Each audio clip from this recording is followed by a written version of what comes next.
So, we got a special guest in the house tonight. Go and tell everybody who you are. Man, I'm David Reed, a.k.a. DaeDay's, man. Need no introduction for myself. You don't know who I am. You probably under a rock right now, but it's cool. It's cool. It's cool. What's up, y'all? How y'all doing today, man? Tell the people where you from. Originally, I'm from Tulsa, Oklahoma. You know what I'm saying? I was raised in Joplin, Missouri, though, so I still got love for them. And I show love to the 417. But you can never forget where you came from, man. You know what I'm saying? I was born in the 918, man. So shout out to Oklahoma. 918, Tulsa, Oklahoma. Now, Yes, what is that like? What is Tulsa, Oklahoma actually like? It's like, it ain't a lot of stuff going. It's a lot of people just competing with themselves and competing with other people instead of working together like I've seen in different bigger cities like Dallas and stuff like that. I don't know if it just be if you from that city or not, but Oklahoma's a lot of violence, you know what I'm saying? If you know First 48, you know we be on there all the time and shit. And it's just hard to do anything because that environment is so toxic and, Right. you know, a lot of my family never left it. So it's kind of hard to, you know, make it out. Yeah, I got family from Tulsa too. I heard it's a heck of a place to be, like coming up in. It's terrible. It's terrible to be up in there because, you know, you never think you're ever going to make it out. You think you're just going to be Tulsa. And I see a lot of the people I grew up with and, you know, family still on that same type of time. They just became Tulsa. Oh, okay. And I never wanted to do that. Yeah, never just, when you mean became Tulsa, just like never wanted to get out of Tulsa or just? Yeah, they're comfortable with Tulsa being their ceiling. Their parents are from there. Their parents' parents are from there. And they never really broke that cycle of thinking. And so, you know, all that stuff is just passed down to them. And so they just Tulsa. And that's all they'll ever be. But there ain't nothing wrong with it, though. Okay. I was looking at some of your catalog on YouTube, how you got some nice songs, man. And one in particular that I really love, man, I be banging every now and then is that Hurt Me. How did that song Hurt Me come about? Hey, Hurt Me, if y'all don't know, that was the first song I actually ever made. I actually wrote that in 2020. So we had this situation, man. I ain't gonna bring up their names, but we was staying with these guys and, you know, they supposed to be friends and stuff like that. We didn't really know them too well, but met them through a cousin. It's like, they let us start staying there. So if you let me stay in your home, I'm automatically fucking with you some other shit. But let's just say a lot of shit started happening and shit. Them niggas started stealing from us and then blaming it on us and shit. It was just weird. So, you know, we ended up falling out and shit. And them niggas had got into it with my brother and shit. I remember my partner, Joe. Shout out my nigga, Joe. Nigga was talking shit. That nigga kicked that nigga in the face. Yeah. They kicked that nigga in the face, and that nigga was mad. And from there, it just really kind of started some shit, even though he ran up on my nigga first. And then, long story short, they started doing gunplay, but they really wasn't cut like that. You know what I'm saying? Right. A lot of y'all people, y'all be trying to be in the streets, and y'all don't even be cut like that. And it ain't nothing wrong with it. But be who you are. But they, you know, pointed a gun at my brother. And they didn't plan on using that shit. But my brother actually up there and got to shooting that bitch. You know what I'm saying? Free that nigga Nooney. But he ended up getting locked up behind that shit. And these just niggas that claim their street right. Paperwork came out. I swear I got a fucking booklet. I probably still got that shit. Niggas was just rapping. Just telling. So is that where the lyrics supposed to be a real nigga? Why you gotta change it? Yeah, supposed to be a real nigga. How you ain't gonna stand on it? Don't claim you real and you fucking not. Right, y'all, when you real, like we getting into some stuff and we know the politics of the streets. You know what I'm and saying? we supposed to keep it 100, you know what I'm saying, to handle beef in the streets. So these people actually went and they did the complete opposite. Oh, wow. That ain't street. Yeah. You know what I'm saying? And then when you do that shit, you putting a target out for yourself. Cause snitches get stitches, niggas straight up. Yeah.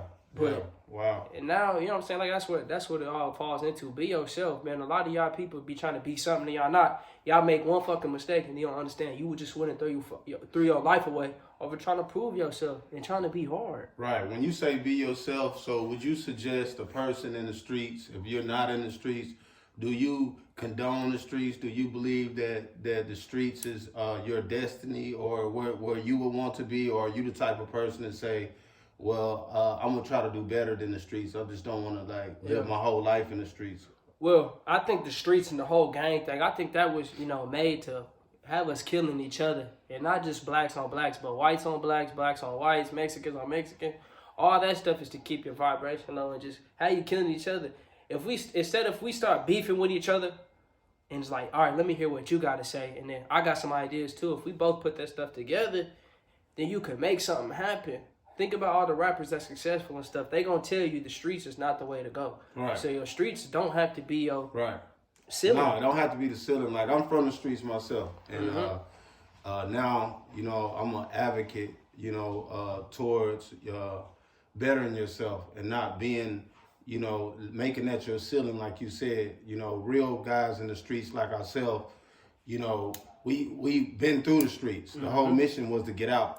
But you got a lot of cats that I see, and I'm not going to just generalize and say younger generation, older generation, but you got a lot of cats I see, like, glorifying, like, that's what it is. Like, gang activity. Yeah, to be street is like They're so the cool infatuated thing. with it. But when we were coming up, the streets was like, we were like born a product of that environment, and we seek to see change to get out. What do you say to those guys that glorify the streets? It's like, that's just what they want to be in, and that's what they... Think about it like this, man. Yeah. You got youth that's looking up to you, right? Right. Regardless if you think that nobody's watching you or something, you might have a little brother, a little cousin, somebody you meet at the store. They looking up to you, and if that's all they seeing you glorify, and they're young, they be like, I want to be just like him when I get older. Right. But you're fucking up somebody else's life off Right. something that, you know what I'm saying? Right, because you know it's a lot of heartache and pain comes with that. Jail or dead. That's what they Jail say. or dead. Yeah. And then if you're not dead, but you got to go do 20 to 30 years, yo, that's life. Gone, bye. Right. Right. So that Hurt Me song is, like you say, is based off a real life experience. And being a real nigga. And being a real nigga. Yeah. I stand on that, and I really salute all the real niggas out there. And the niggas that's not real, nigga, at least just don't claim you real. If you don't claim you real, niggas not gonna assume you real. Right. You know I see you got the big chain on, man. Yes, that sir. chain say H.O.E. Is that like, that's your label, or what is H.O.E. brand? H.O.E. brand is a label I'm signed to, man. Shout out to my CEO, man, my big cousin, man. You know what I'm saying? He needs no introduction. That's Mr. Ho himself, man. But he came up with that idea, and I think it got trademarked in 2017. But, you know, coming up in high school and stuff, I was watching him and admiring what he was doing with the music and stuff like that. So I always wanted to get around him. And, you know, God's timing is different timing. And we just lined up like that, and it was meant to happen, you know what I'm saying? Do you remember how it was when y'all lined up? How did y'all line up? Of course, you said she Kim folk. In but how did 2020, we like, when I'm about to graduate high school and stuff like that, I was seeing them, and then finally found them on Instagram and stuff like that. I was raised in church, and I didn't really be on social media and stuff like that, but I always knew that was my big cousin because, you know, our mom and dad is brother and sister. So I was always watching him. In 2020, I came to Dallas for my first time, and I came actually to visit him, and we was just chilling and stuff. I came for like a week, then I left. I came back again in 2020. This time I ended up staying for like maybe 2 to 3 months. I made a song out there, just playing around in the booth. That was Hurt Me. He heard that and was like, dude, bro, that's a hit. You a star. I wasn't even taking myself serious. I love doing music, and of course I be writing and shit, freestyling and shit, because every nigga that smoke, nigga turn on the beat, you know what's up. So shit, it got linked in with him, and then it was really like destiny. I chose to leave, made some stupid decisions, but he was always wanting me to be there. If I would have stayed in 2020, DaeDay would probably already be a household name. Right. And I really believe that. So how would you describe your style of music? My style of music is a mix between R&B and hip hop. Who is your influence? I like Chris Brown. I like Jamie Foxx a lot. My big cousin Chuck, he used to rap and stuff like that. So I took a little bit of that, Chris Brown, and then I used to sing in middle school and high school. I used to do show choir and stuff. So I always could sing, and I used to always do stuff like that. So, but I love rapping and I love hip hop music. So I took that singing and that hip hop, and I added it to that, and that's really my style of music, and you could attest to that. Right. But yeah, I heard another single that I like, a few of them. One is called Venting. Then you got Focus on Me. Yeah. And then you got one, Storm. I love the Focus on Me. Tell me about the Focus on Me. Tell me about that track. Focus on Me. That's for like, how many of y'all dudes, y'all feel like, yeah, it's a girl, right? You trying to put her on a lot of stuff, right? Put her on game and different things. They don't want to listen. So Focus on Me is like that. It's like, The inspiration I got from that was Yo by Chris Brown. Yo, excuse me, miss. And how he was like, excuse me, miss. You know what I'm saying? How he, yeah, basically the same thing. But I'm just saying, focus on me. You know what I'm saying? So took a little bit of that, and that's how I was able to do that. I like the old school R&B music video type thing. So I wanted to bring like some real feeling back to music. It's a lot of mumble rappers. I've seen a lot of people like Diddy and others saying R&B was dead. So I wanted to bring some life and a little flair to that, and a little DaeDay to that. Yeah, because R&B, it wasn't so saturated like it was back in the 90s and the early 2000s and stuff. So I do like hear that in your music. Like it's genuine R&B. Oh, yeah. Like the song, it's another song called Venting. Venting. Like, tell us about that song. Venting, that's like, how many of y'all ever been in a toxic situation? See, I know I have. if you've been in a toxic situation with somebody, you understand, like, y'all be cool one day, and y'all be bad on another day. Cool one day, bad on another day. And this is over and over again. And this is where the fall in, fall out part comes, right? It don't necessarily even have to be a relationship. You ever fall out and fall in with a friend? Fall in, fall out with a parent. Think about it like that. You know, it don't always have to be a relationship, right? I just went about it like that. But that's what that falling in, falling out come. And that, with my music, I like to talk about real life and stuff that people are actually going through, right? Right. You got to watch out for the agendas and stuff like that. I'm talking about real life, real music, and real emotions. I wanted to bring that feeling of the 2000s vibe into 2023. And that's what we're doing. You're doing that for sure, man. A big shouts out to you. Like I said, I see the videos coming. You know, I see that, you know, you just got a new BMW and stuff like that from your CEO. Explain how was that feeling? That feeling was surreal. I still don't even got no words to really put into it. Like, first he bought me a chain. Like, y'all see the diamonds. Like, he bought me a chain. I never had no diamond chain, gold chains and everything like that. Every hood nigga got diamond chain. Right. So speaking of diamond chains, is those diamonds, are they real? 100%. I see people saying, "Oh, they fake and stuff," and I like to see stuff like that. It's very amusing to me. Well, and stuff we do have a diamond tester. I don't know where is that. Where is that? Pull the diamond tester out. Bring the diamond tester out. Pull the diamond tester out. You know what I'm saying? Put it on one of them diamonds right there.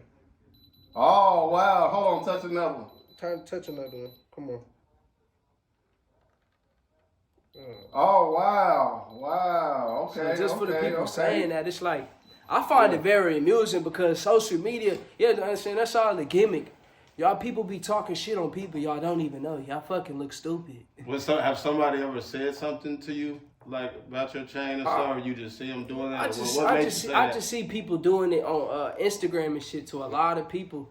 And some of that shit be fake though. Some of that shit do be fake. Right. Hey, but listen, fake it till you motherfucking make it. Do what you gotta do. So you don't have a problem with somebody getting a chain that's not real if they doing their thing, or how do you feel about that? I have no problem with it. Yeah. Other people have problems with it. Do what you do. Do you? Stop always looking for satisfaction from somebody fucking else. That's what people's problem is. They always worried about what somebody else think about them and what they're perceived by other people. Who give a fuck? Right.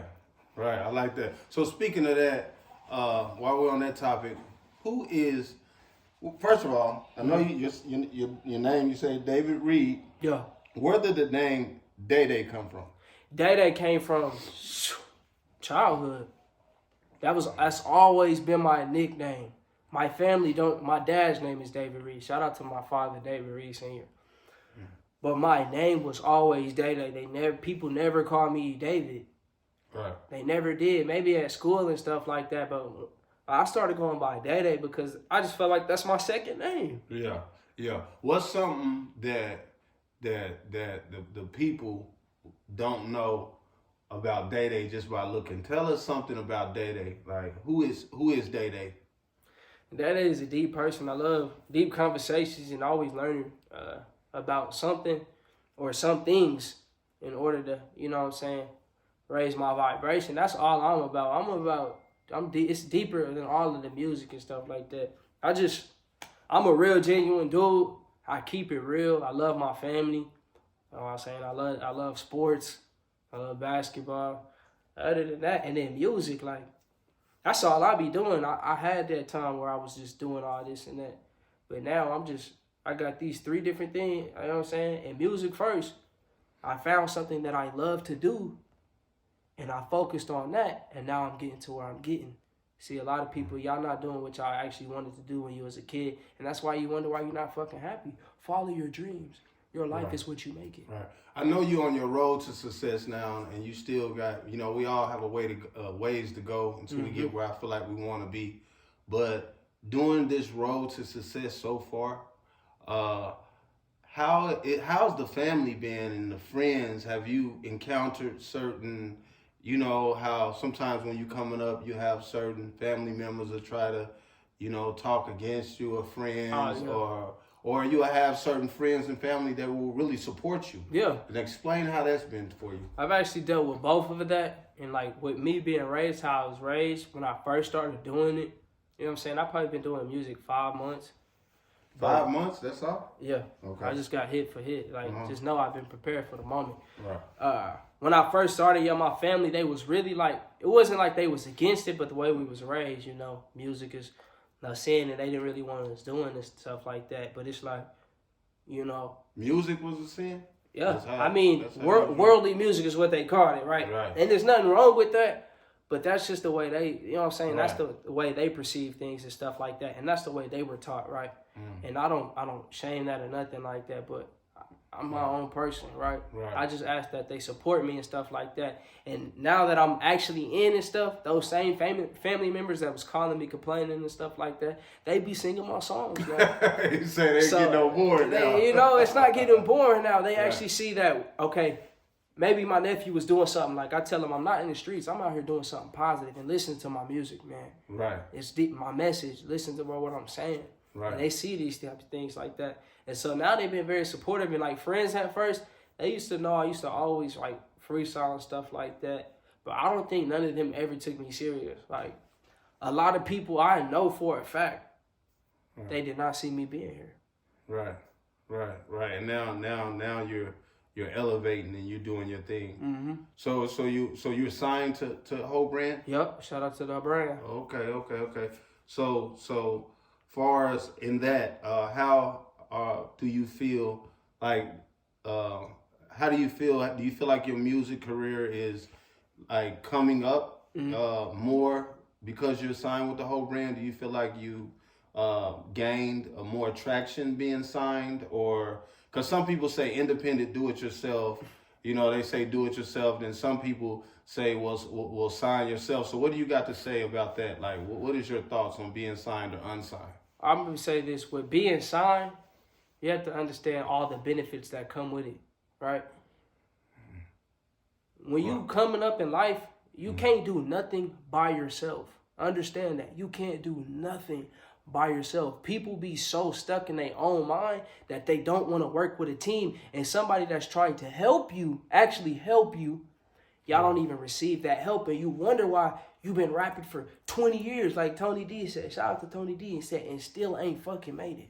Right. Instead of just always being so fucking prideful, put your pride to the side, because that's what I had to do. I'm a grown-ass man. Yeah, I know I got talent, but shout out to my CEO and my big cousin for recognizing that.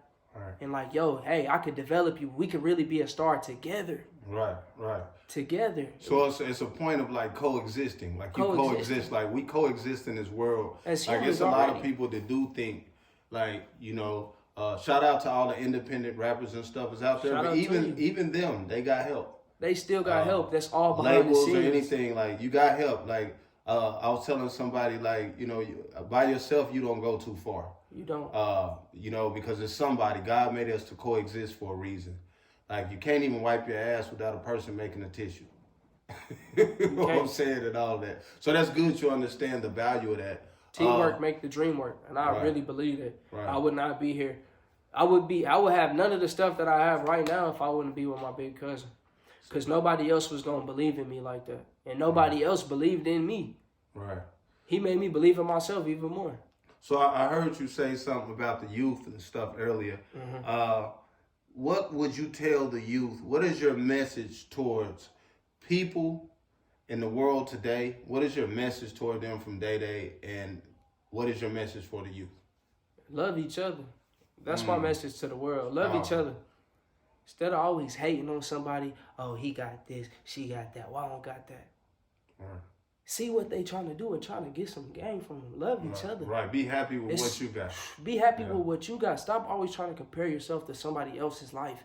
You will never be happy. Right. Don't compare yourself to your parents' life. You are your own person. I am David Reed.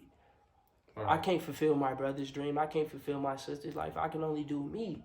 Wow. And just really powerful. Do that. And the youth, follow your dreams. Right. You can do anything you want to do. Set your mind to it. Right. You are your own God.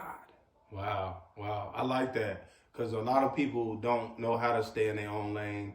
That's like a frog. A frog ain't about to fly. You know, and can't do it. You know, and the fish ain't about to fly, and the bird ain't about to swim for too long. You know what I mean? Like, so I get it. Like, you know, stay in your own lane and be grateful for what God has blessed you with, because everybody is their own individual person. Everybody is different. And everybody is unique in their own way. Right. And it's only one of everybody. Even if you have a twin, know that you're not the same as your twin. Wow. You are different, and there's distinctive differences in you guys that you may not see, but God sees that. And know that. And be happy with yourself. At the end of the day, not everybody's going to be at the top. Right? But you can choose to go up there, but just still be happy that you're alive and that you're breathing, that you have a roof over your head. Learn to be grateful. Gratitude. Being like just grateful for. Yeah. It's people in jail. It's people in prison that can't come home and see their family. It's people outside under bridges. It's people overseas with no food. Wow. You think they complaining how we complaining over here in America? That's the problem. Everybody always get all these handouts and shit. But if you was really in that situation over there, what would you do? Right. So just take the most of what we got in America and the resources that we have and try to work with people, man. Right. I love that. Hey, we appreciate you for stopping by. Hey, I appreciate the interview. Day. First interview, man. Tell the people where they can find you at, man. On Instagram, _DaeDay with another underscore. Facebook, DaeDay. I got a lot more stuff coming to y'all soon. I got a new single called Fire. And I got an anthem for the summer that's going to shake up the world. So y'all just stay tuned. I appreciate all my supporters. I love all my fans. Thank y'all for embarking on this journey with me and shit. That's what's up. Sky's the limit. That's what's up. Appreciate you. Yes, sir.